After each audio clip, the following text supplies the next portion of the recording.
말씀은 마태복음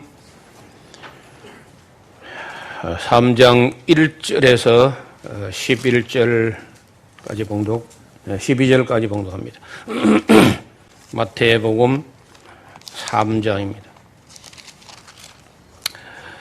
그때에 세례 요한이 이르러 유대의 광야에서 전파하여 가로되 회개하라 천국이 가까웠느니라 하였으니 저는 선지자 이사야로 말씀하신 자라 일러서되 광야에 외치는 자의 소리가 있어 가로되 너희는 주의 길을 예비하라 그의 첩경을 평탄케 하라 하였느니라. 이 요한은 약대 트롯을 입고 허리에 가죽띠를 띠고 음식은 메뚜기와 석청이었더라. 그때에 예루살렘과 온 유대와 요단강 사방에서 다 그에게 나와 자기들의 죄를 자복하고 요단강에서 그에게 세례를 받더니 요한이 많은 바리새인과 사두개인이 세례 베푸는 데 오는 것을 보고 이르되 독사의 자식들아 누가 너희를 가르쳐 임박한 진노를 피하라 하더냐. 그러므로 회개에 합당한 열매를 맺고 속으로 아브라함이 우리 조상이라고 생각하지 말라. 내가 너에게 이르노니 하나님이 능히 이 돌들로도 아브라함의 자손이 되게 하시리라. 이미 도끼가 나무 뿌리에 놓였으니 좋은 열매 맺지 아니하는 나무마다 찍어 불에 던지우리라. 나는 너희에게 회개케 하기 위하여 물로 세례를 주거니와 내 뒤에 오시는 이는 나보다 능력이 많으시니 나는 그의 신을 들기도 감당치 못하겠노라. 성령과 불로 너에게 세례를 주실 것이요 손에 키를 들고 자기의 타작마당을 정하게 하사 알곡은 모아 곳간에 들이고 쭉정이는 꺼지지 않는 불에 태우시리라. 아멘. 우리 종교개혁 5년을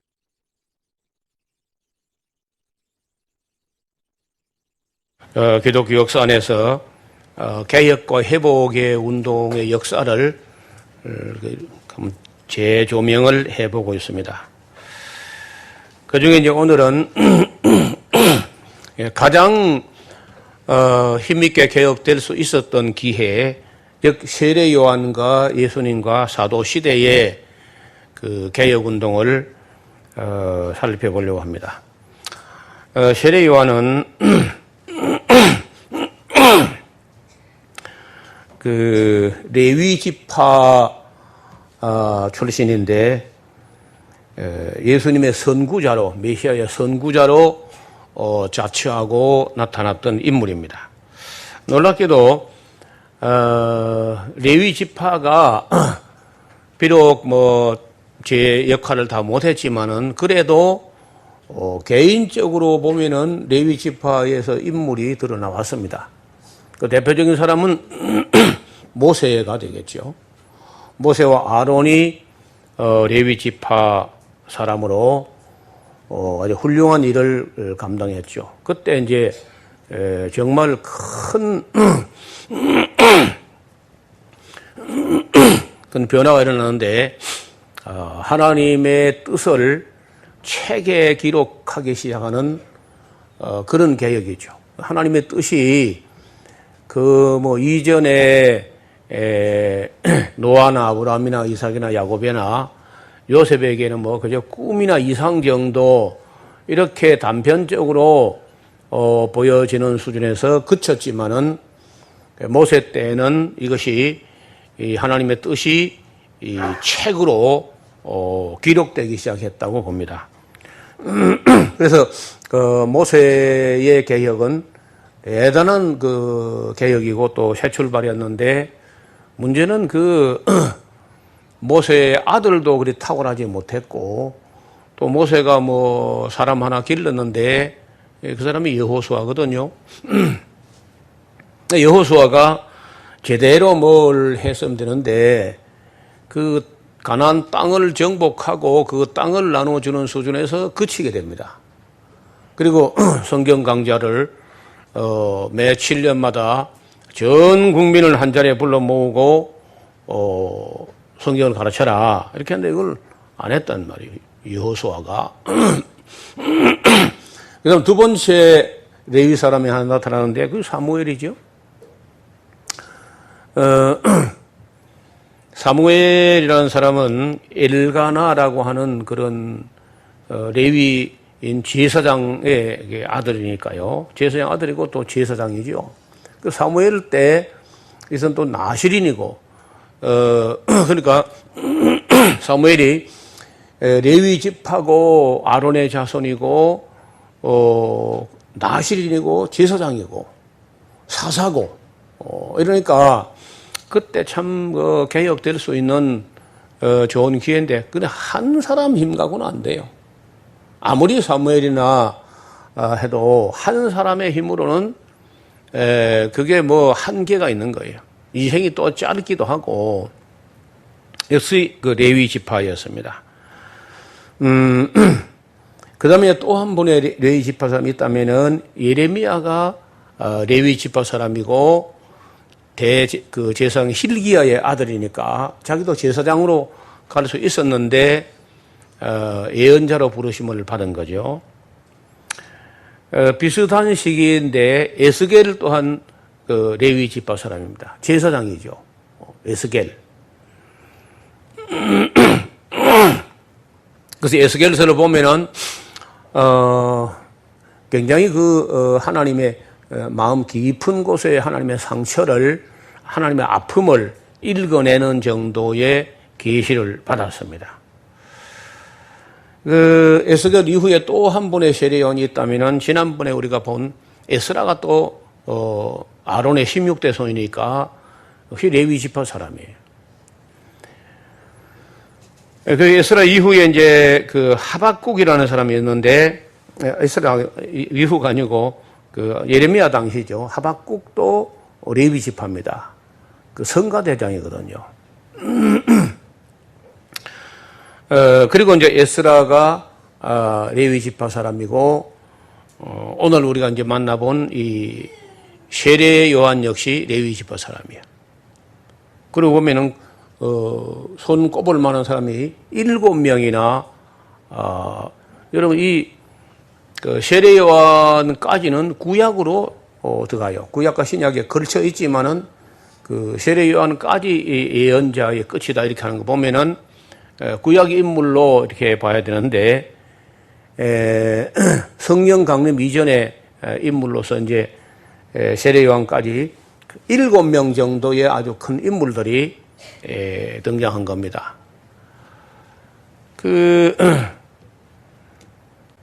다른 지파에서 사사는 드러나고 했어도, 한 지파, 다시 말하면은, 레위 지파에서 이렇게 걸출한 인물들을 7명씩이나 배출했다는 것은 의미가 있죠. 아무래도 다른 지파보다는 좀 나은 게 아니냐, 이래 보는 겁니다. 다 그런 건 아니지만은, 역대의 그 목회자 가문에서 좋은 또 목회자가 나눈 것도 들어있는 일입니다. 그 칼바르트 같은 분들은 대대로 목회자 가문이었다 그래요. 굉장한 인물이 나온 거죠. 그래서 오늘날도 자기 아버지가 목회자인데 아들도 목회자다 하면은 훌륭한 분이 아니겠나 이렇게 기대를 합니다. 그래서 목회자도 한 대 가지고는 어렵고 몇 대를 거쳐서 쌓인 어떤 무언가 있어야 되지 않느냐 이렇게 보는 시각이 있는 거거든요. 아시는 대로 이 아비야 반열에 제사장 하나가 있었다 그러는데, 이 아비야 반열은 다윗 시대에 그 회막 봉사를 하는데 그 레위 지파를 24반열로 나누게 되죠. 그래서 이제 한 반열이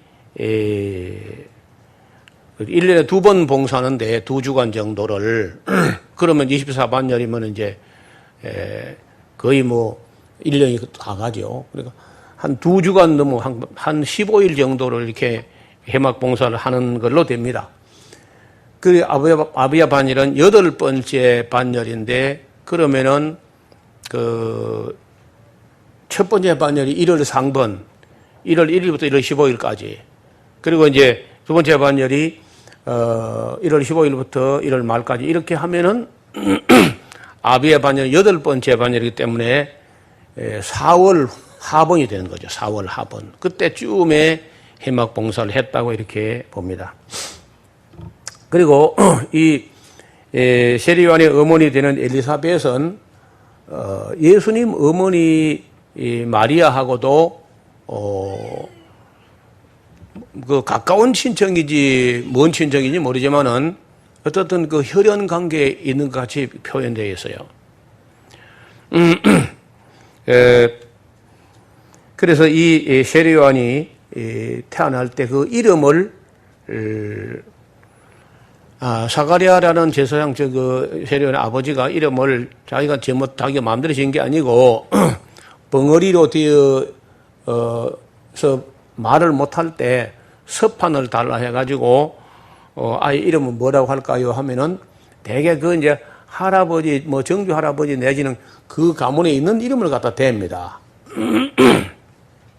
근데 그 서판을 주니까 그 서판에다가 그 사가랴라는 세상이 벙어리가 된 채로 그 여호하난 그 히브리어로 여호하난이라는 말은 여호와는 은혜로우시다 그런 뜻이에요. 근데 하나님이 지은 이름이야. 근데 그 세례요한의 이름 안에 하나님께서는 하나님 자신의 의향과 성품을 담아 전달하고 싶은 거죠. 하나님은 은혜로우신 분이다. 이건 아주 굉장히 파격적인 이름인데 구약 성경에 여호하나니 몇 사람이 있긴 해요.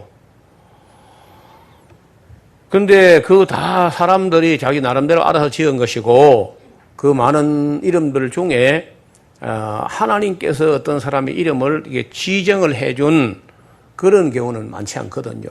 그러니까 하나님께서는 그 이름에 대해서도 관심이 있는 것 같습니다. 그래서 그 이름을 지을 때 여호하난이라는 이름을 지었는데 이걸 헬라어로 음력을 하면 요하네스가 됩니다.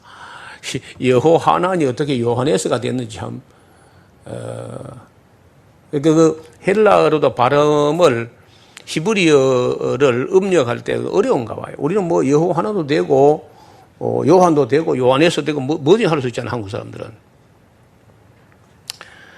여호와는 은혜로우시다 이렇게 이름을 지었다는 거예요. 그때까지 그 유대인들 중에 약간의 지식정에서 하나님을 뭐 믿고 공경한다고 하는데 너무 두려워만 했어요.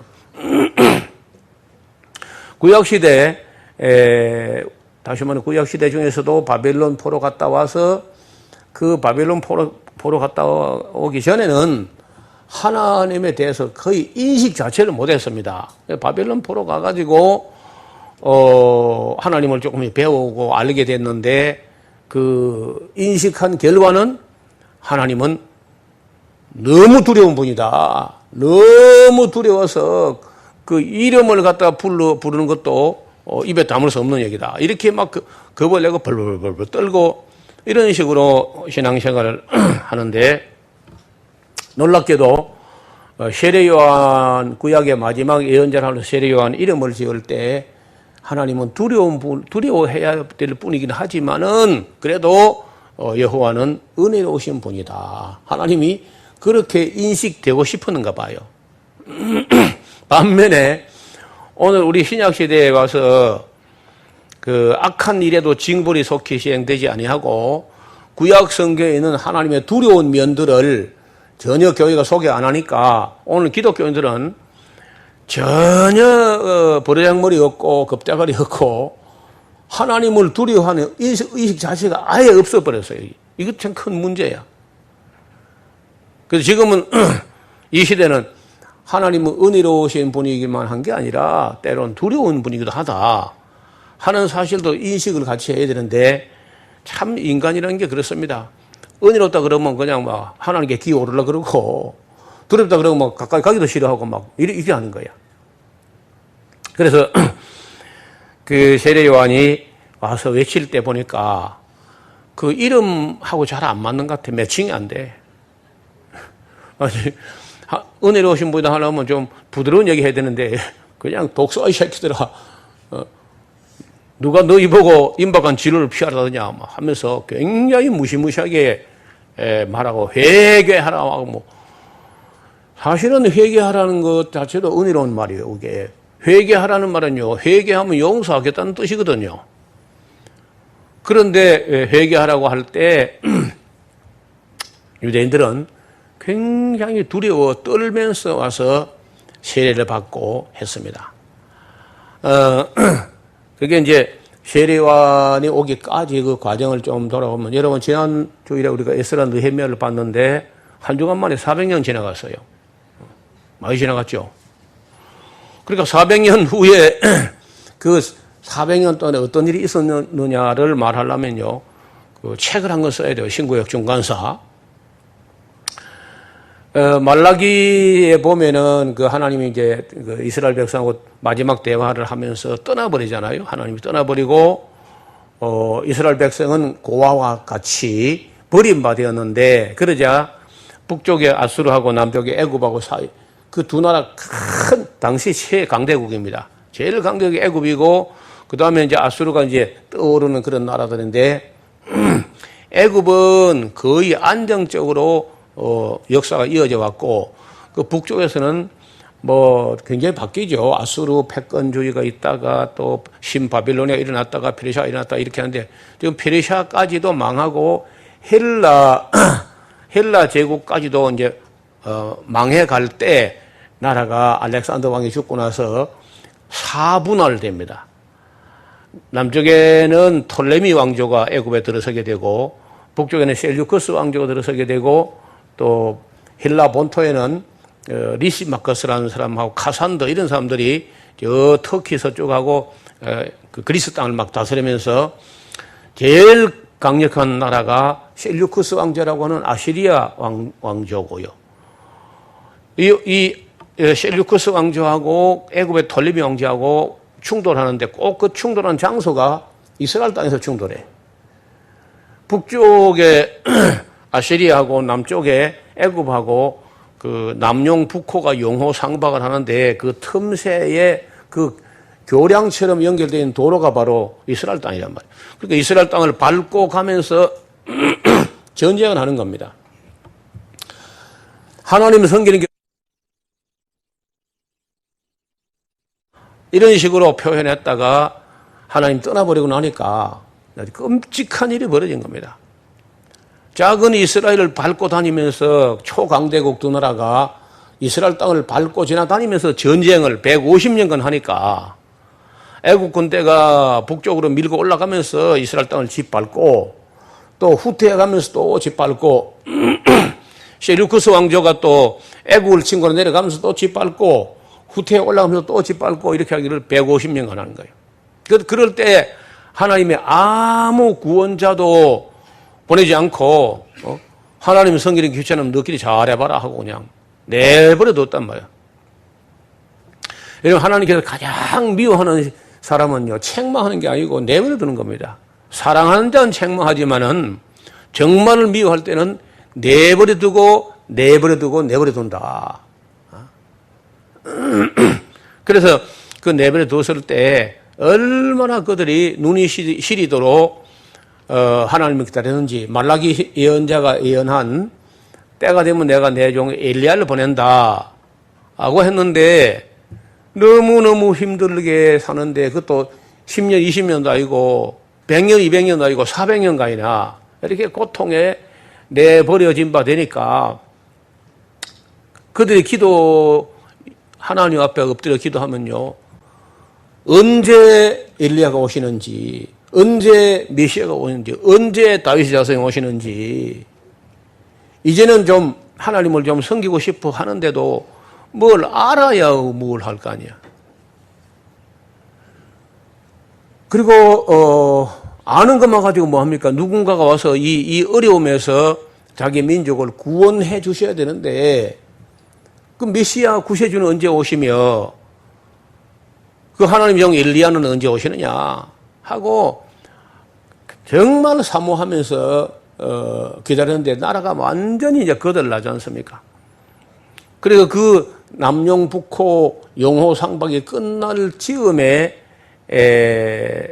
양쪽 나라가 다 이제 힘이 없죠. 애굽도 비실비실하게 되고 너무 전쟁 오래 하다 보니까 북쪽 셀류쿠스 왕조도 그냥 거의 뭐 거덜나다시피 됐을 때 그때 이제 지중해 패권을 잡고 일어난 나라가 로마라면 로마.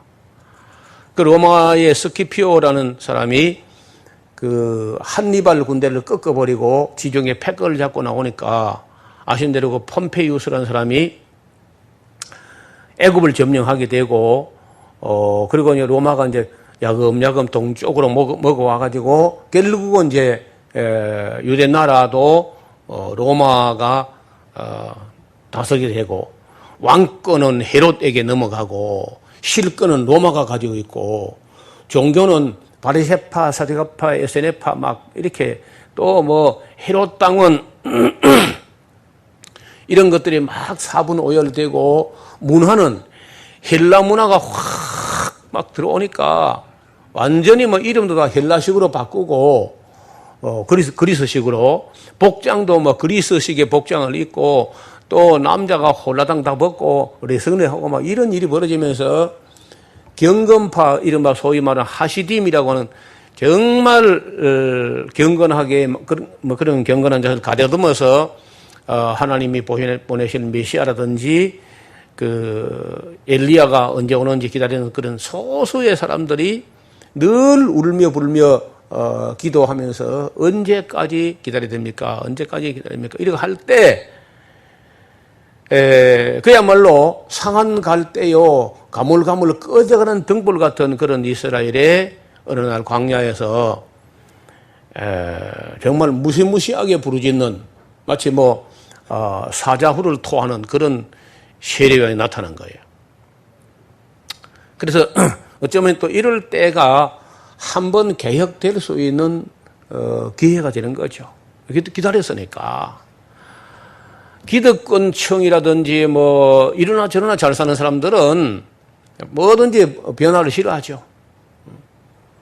지금도 우리 사회도 뭐 진짜 가진 사람들은 뭐든지 변화를 싫어해요. 그냥 있는 그대로 막 건들지 마라 그냥 이러고 있는 것이고 이래도 안 되고 저래도 안 되면 이는 비려먹을 세상 확 뒤집어 엎어야 된다 막 이렇게 이제 변화를 추구하고 이런 거 아니겠어요? 그때도 마찬가지예요. 바리새인들, 서기관들, 율법학자들 뭐 지도층 사람들, 재판장들 이런 사람들은 누가 떠들면 불안해.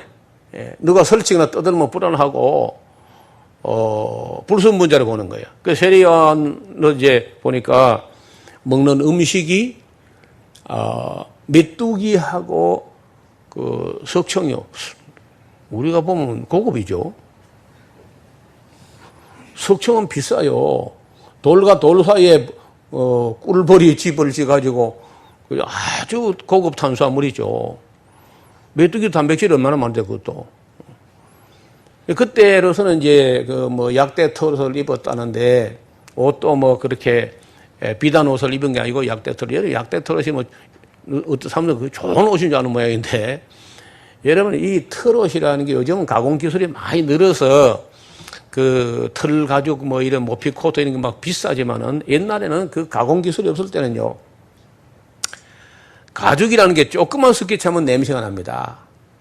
그 가죽의 지방질하고 단백질이 어쩌다가 막 곰팡이 썰어 가면 그거 아주 더러운 옷이에요. 사실 따뜻할지는 모르지만은 좋은 옷이 아닙니다. 그래서 성경에서는 좋은 옷이 모피 코트가 아니고 좋은 옷이 세마포예요. 세마포. 더운 지방에서 세마포 옷이 제일 좋은 옷이고 그 낙대 털옷 이런 거 털도 털 나름이 여러분 낙타 털 봤어요?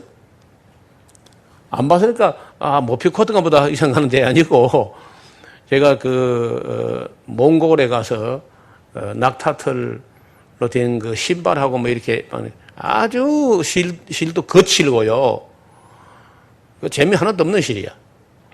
그런 걸 검소하게 입고 호의호식하지 않고 그저 뭐 광야에서 뭐 늘 기도하면서 그렇게 사는 사람의 대명사가 세례요한이야. 그래서 이 사람이 나타나서 이제 외치게 되는데 어떻게 외쳤는지는 모르지만은, 사람의 낯을 두려워하지 않는 거야. 헤롯 왕이고, 뭐, 대제사장이고, 바리새인이고, 뭐, 누구 눈치도 보지 않고, 대담하게, 담대하게 이렇게 막 외치는데, 얼마나 무시무시하게 외쳤던지요. 낮에, 세례 하나가 눈을 한 맞추면요. 집에 가서 잠을 못 자고 두려워서, 회개 안 하면. 그래, 거의 다 회개하고 세례 받으러 왔다는 거예요.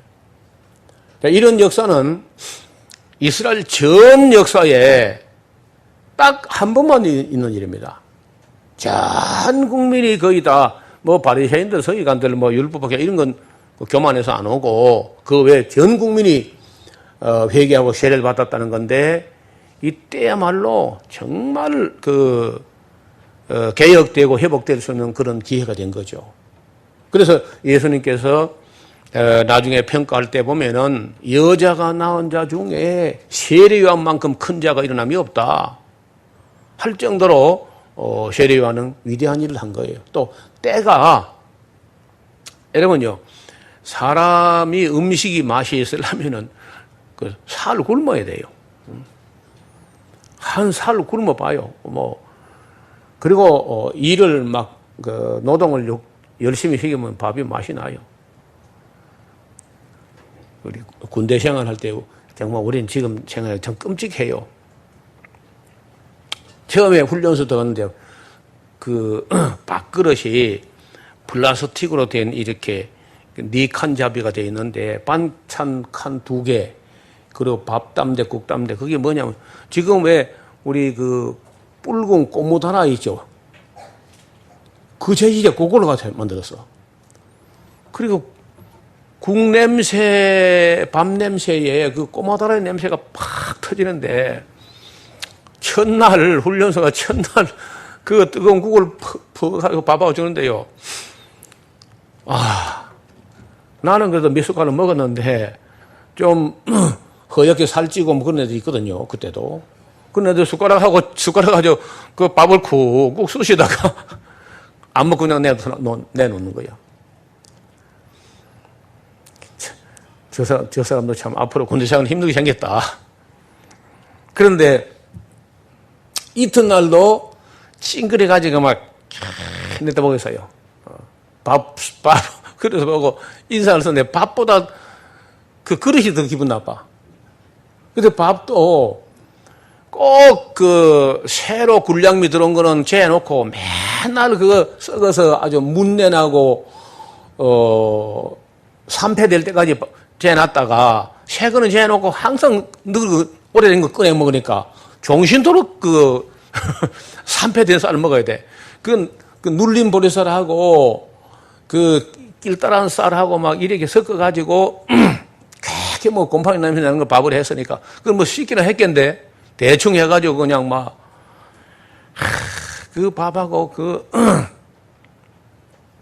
그러니까 거의 이틀 정도를 몇몇 사람 밥 못 먹었어요. 근데요, 살 나갈 때 되니까요, 다 남의 버그레 커 보여. 하나도 안 남을 뿐 아니라 잡아 돌리니까 고참들이 먹고 고참들 제대 다 돼간 사람들은 먹고 절반은 남겨요. 밥맛 없으니까. 그거 서로 빼앗아 먹으려고 막 설치더라고. 그러니까 밥맛 있게 하려면 뭐 한 사흘 굶어야 돼요.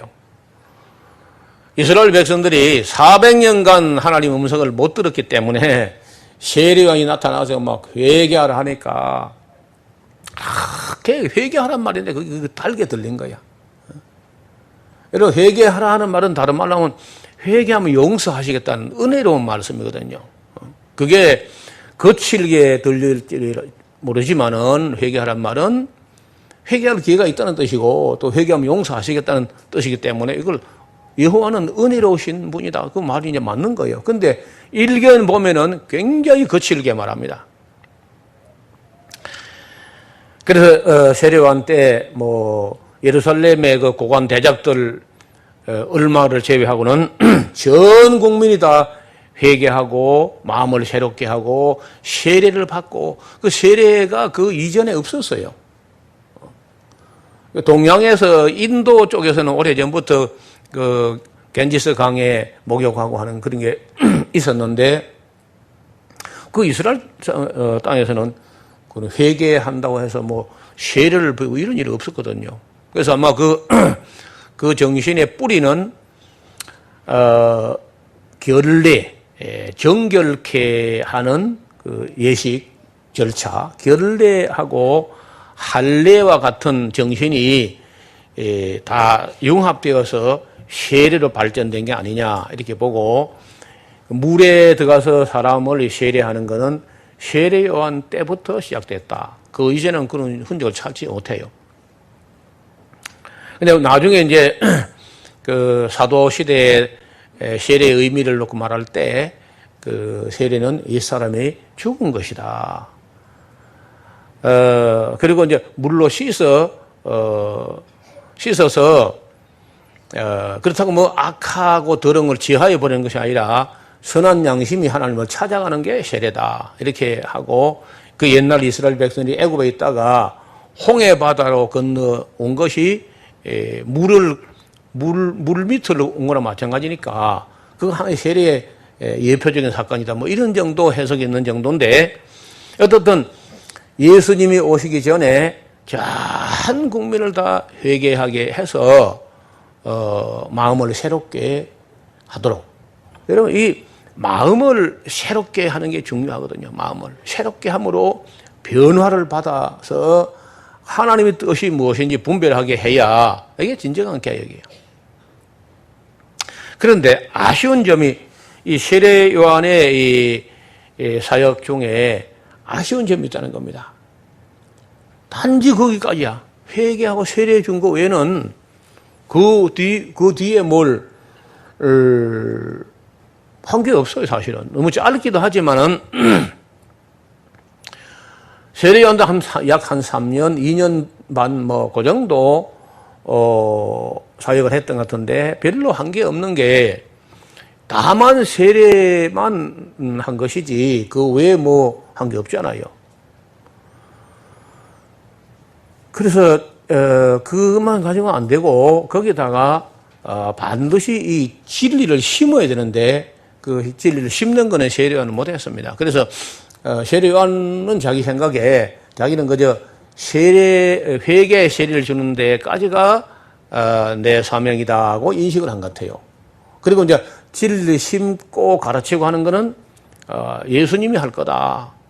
성령으로 세례를 주실 것이다. 이제 이렇게 인식을 하고 무대 뒤로 사라지게 되는데 예수님 오셔서 이제 산상보훈을 가르쳤는데 예수님도 너무 짧아서 기간이 그 3년이라고 하지만 뭐 처음에는 뭐 제자들을 모으고 뭐 기초 이렇게 하다가 뭐 병 고치고 뭐 사람들이 막 밀려오니까요.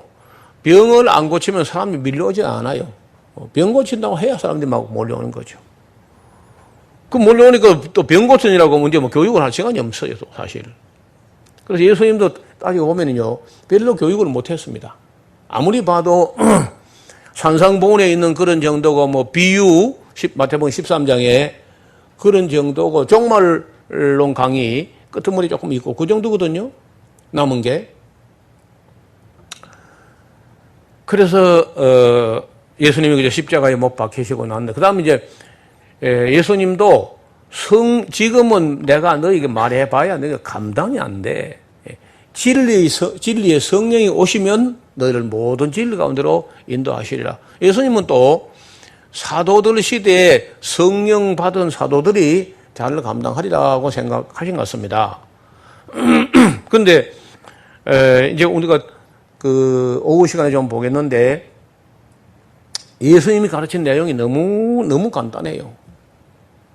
그리고 그때는 뭐 66권이 아니고 이제 구약권 39권인데 율법이나 선지자를 폐하러 온 게 아니다고만 말씀하셨지 실제적으로 구약 성경을 좀 세밀하게 전체적으로 읽히고 가르치고 하는 그런 사역이 안 됐거든요. 예수님도. 그 사도 시대도 보면은 예수님이 그리스도라. 예수님이 그 다윗의 자손이고 메시아 맞다 하는 거하고 이제 십자가의 의미와 부활의 의미를 설명하는 선에서 끝나버립니다. 사도 시대도. 그리고 그나마 곧 종말 오는 줄 알고 바울도 너무 빨리빨리 지나가요.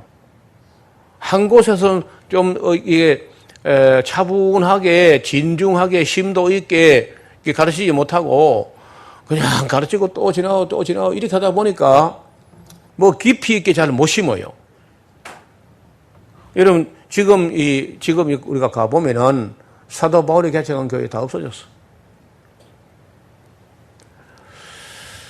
그래서 이제 우리가 종교개혁 500주년 되는 해에 돌아보면은 가장 아쉬운 게 어떤 사람도 성경 말씀을 제대로 가르치려고 하는 그런 일을 못했다는 겁니다. 이게 참 아쉬운 건데. 그래서 전에도 한번 우리가 말씀을 드렸는데 여호수아도 훌륭한 사람이지만은 성경을 안 가르쳤고 사무엘도 훌륭하지만은 성경을 안 가르쳤고 별로 다윗도 훌륭한 사람이죠. 근데 성경을 가르치지 못했어요. 솔로몬은 성경을 3권이나 쓰기는 썼지만요. 국민의 성경 가르치는 건 못했습니다. 엘리야, 엘리사, 아모스, 호세야, 이사야, 미가, 요엘, 나훔, 오바댜, 하박국, 스바냐, 나단, 아히야, 오뎃, 이또, 갓, 예레미야, 에스겔, 다니엘, 학개, 스가랴, 말라기 수많은 예언자들이 왔지만은 기록된 말씀을 제대로 가르치는 사역은 거의 잘 못했어요.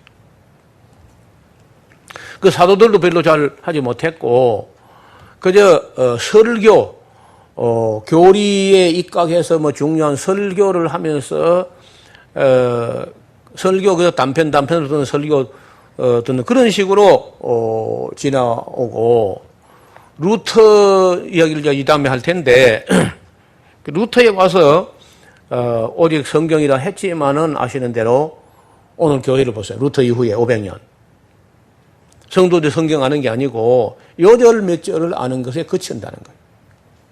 그것도 되게 바울 사도의 서신 중에 몇몇 구절을 거기 눈독을 들이거나 아니면 그걸 또 그나마 또 오해해가지고 그렇게 인식되니까 성경 전체에 흐르는 진리 체계를 배울 수 있는 교회는 전 세계에 그렇게 많지 않습니다. 그렇게 가르치는 교회가 별로 없어요. 제가 아는 데는 미국에서는 척 스미스 목사라는 사람이 창세기부터 계시록까지를 자기는 모르는 거는 설교 안 하는데 모르는 건 건너뛰고 아는 대로만 해가지고 창세기부터 계시록까지를 10번을 설교했던 이런 분이 있는 거예요. 그 다음에 부산에 가면 부산에 그 대신동의 서부교회라고 하는 백영희 목사라는 분 돌아가셨는데 이분은 뭐 어떻게 하는지 모르지만은 하여간 성경 이야기를 해요. 성경을 쭉 이야기하는데 그분도 제가 두 번 그 교회를 가서 참여해 봤는데 나중에 그 교회에서 19년을 배운 사람이 제가 부전기도원에서 성경 강좌할 때 와서 들어보고는 충격이라는 거예요. 자기는 자기 교회 그 백예인 목사님이 세계에서 최고라고 생각하고 19년을 배웠는데 예수라 성경 강좌 들어보니까 이게 다 옳은데 다 중요한데 자기 교회에서 그는 한마디도 들은 게 없다는 거예요. 한마디도.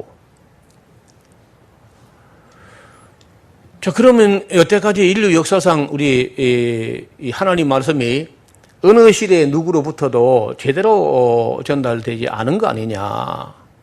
즉 스미스도 종말론은 순 엉터리고 계시록은 완전히 엉터리를 가르치고 또 모르는 것도 뭐 빼먹고 건너갔다니까요. 그렇지 뭐 백영희 목사가 그렇게 열심히 했는데 여러분 백영희 목사라는 사람에게 안 배운 사람이 없다시피 할 정도로 한국의 대형 교회 많은 사람들이 전부 백영희 목사한테 가서 뭐 배웠다는 거예요. 직접 간접으로. 또 김기동 목사한테 안 배운 사람이 많지 않은가 봐요. 그 엉터리 가르치는데 그러니까 신학교에서 그걸 안 배워지니까 성경이 그 백영희 목사한테 하고 뭐 김기동 목사한테 가고 그래 했지만 뭐 여전히 교회는 성경을 모르는 그런 상태에 머물렀어요. 그래서 어떻든 가장 그 좋은 또 한번 개혁의 기회가 세례요한과 예수님 때인데 문제는 워낙 그 당시에 국민 수준이 낮았습니다.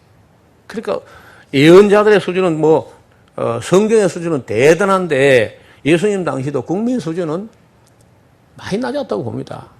지금도 사람들에게 성경을 가르쳐 보면은 생소해하고 낯설어해요. 성경에 그런 말씀이 있었냐고 반문을 하거든요. 그만큼 일반 교회에서 성경을 제대로 안 가르치는 겁니다. 그래 우리가 이제 몇 차례 지금 5번째 시간까지 왔는데 이렇게 볼 때마다 그렇잖아요. 언제 변화와 개혁이 일어났냐면 꼭 누군가 성경을 읽다가 개혁이 일어나는 거라. 개혁이. 요시야 왕도 성경을 읽다가 개혁을 한 거 아니에요. 에스라 느헤미야 때도 성경을 읽다가 눈이 열려가지고 개혁이 일어난 거라. 루터도 갈라디아서를 읽다가 카톨릭이 잘못됐구나 하는 걸 인식하고 개혁이 시작된 겁니다. 저도 이제 늦게 믿어서 제가 무슨 개혁이라든지 이런 거 상상도 못할 일이지만은 또 성경을 읽어보니까 교회하고 많이 다른 거예요. 교회나 신학교에서 배운 거하고 성경 읽어보니까 많이 달라요. 그래서 성경에 이리 되어 있습니다. 성경에 이리 되어 있습니다. 교회는 이리 믿고 있지만 성경에 이렇게 되어 있습니다. 이런 얘기를 자꾸 하다 보니까 이게 쌓여가지고 창세기부터 계시록까지를 연대기순으로 재구성해서 계시록까지 다 정리를 하면서 지금 우리가 느끼는 마음, 심정은요. 지금까지 루터의 개혁도 불완전한 개혁이었다. 겨우 해서 그저 로마 카톨릭으로부터 분리해내는 정도만 성공했고 실제로 성경 말씀을 심어주는 것은 실패했습니다. 그러니까 유럽에서 이미 창세기 안 믿거든 사람들이요. 구약에 오경을 다 무시하고 구약은 다 무시해버리고 계시록은 모르고 구약은 무시해버리고 계시록은 모르고 하면 아무것도 아닌 거지 그리고 예수님 사역 속에 윤리적인 교훈 몇 마디 가지고 있는 거죠. 그러니까 그 성경을 가르치려고 하는 사람들이 창세기부터 계시록까지 한 건도 안 빼고 가르친다 이런 상상을 못 해본 거예요. 돌아보면은 총 정리를 하면은 구약 시대의 대부분은 무지에 의해서 가려져 있었습니다. 무지에 의해서. 그리고 이제 로마 카톨릭 시대는 교권주의에 의해 가지고 성경이 금서 목록 1호가 될 정도로 로마 교황권에 의해서 성경이 가르치게 되고 또 초대교회부터는요 64년부터 박해가 일어나서 박해에 의해서 또 성경은 가려져 있었습니다. 그리고 그 이데올로기에 의해 가지고 그러니까 이 12, 3세기 르네상스를 기점으로 해가지고 이데올로기에 의해 가지고 성경은 또 가려지게 되고 또 현대에 와서는요 신학이 성경 위에 올라가려고 그래요. 신학자들이 그러니까 가톨릭은 교회가 성경 위에 군림하려고 그래요. 가톨릭 교황과 교회가 성경 위에 있으려고 그래요. 그거 잘못된 거거든요. 그 다음에 우리 지금 현재 신학교에서는 신학자들이 성경을 예사로 무시합니다. 이게 설화라든지 신화라든지 바벨론에 가서 배운 신화를 가지고 이거 만들었다 이런 말을 예사로 해요, 신학자들이요. 그래서 신학이 또 성경 위에 올라가면 안 되는 겁니다. 지금 오순절 신비주의자들은요, 체험이 성경 위에 있어요. 그건 또 안 되는 거라, 그러면. 그 어떤 것도 성경 하나님 말씀 위에 올라갈 수 있는 권위는 없습니다. 그래서 에스라 하우스의 정신은 교황도 신학도 개인의 체험도 성경 위에 올라가서 군림할 수 없다. 성경 아래서 성경을 배워서 그걸 순종하고 그 즐거워하고 삶에 실천하고 이렇게 해야 될 텐데 그렇게 못했다는 거예요. 돌아보면 그게 안 됐어요. 그래서 좀 개혁, 종교개혁 500주년에 구약시대부터 시작해가지고 모세시대부터 시작해가지고 마르틴 루터, 오늘 우리 발 딛고 있는 우리 현실까지를 개혁과 회복의 역사를 조명해보면은 어느 시대도 제대로 된 신앙을 지도하는 그런 지도자가 없었다는 거예요. 그게 너무 아쉽고, 우리는 이제 뭐 이런 걸 이게 잘못됐구나 하는 걸 깨닫자 또 우리는 또 무대 뒤로 사라질 때가 돼요. 갑옷 벗을 때가 된 거예요. 그래서 우리 샤론 교회는 이러한 역사를 깊이 좀 헤아리고 이 세상 인간 풍조가 뭐 또 신학의 어떤 풍조가 어떻게 바뀌든 간에 변함없이 하나님 말씀의 권위 위에 그 어떤 것 두지 말고 말씀을 잘 듣고 또 깨닫고 믿어 순종하는 저와 여러분 될 수 있기를 주님 이름으로 축원합니다. 하나님 아버지 감사합니다. 오늘까지 돌아보면은 그 역사의 수탐하는 세월 중에 인물들이 나타나서 개혁과 회복을 기도하고 또 그렇게 그 시대에 목숨을 걸고 외쳤지만은 대개 지속되지 못했습니다.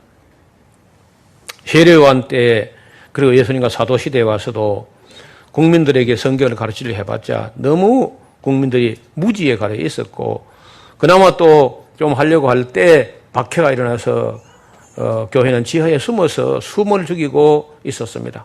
올라오자 로마 가톨릭의 교권주의에 또 휘달리게 되었고, 이데올로기에 또 휘둘리게 되고, 또 잘못된 신학자들이 성경 위에 군림하면서 어려워지고 있고, 현대 신비주의자들은 자기 체험을 성경 위에 두려고 하는 이런 어려움이 있습니다. 이 샤론의 가족들이 이 모든 것으로부터 벗어나서 오직 하나님 말씀의 권위 아래서 말씀을 배우고 또 깨닫고 믿고 순종하여 우리의 삶이 거룩하게 되어서 우리의 삶과 사역이 주님의 뜻을 이루며 주의 영광이 되게 하여 주옵소서. 예수님 이름으로 기도하옵나이다. 아멘.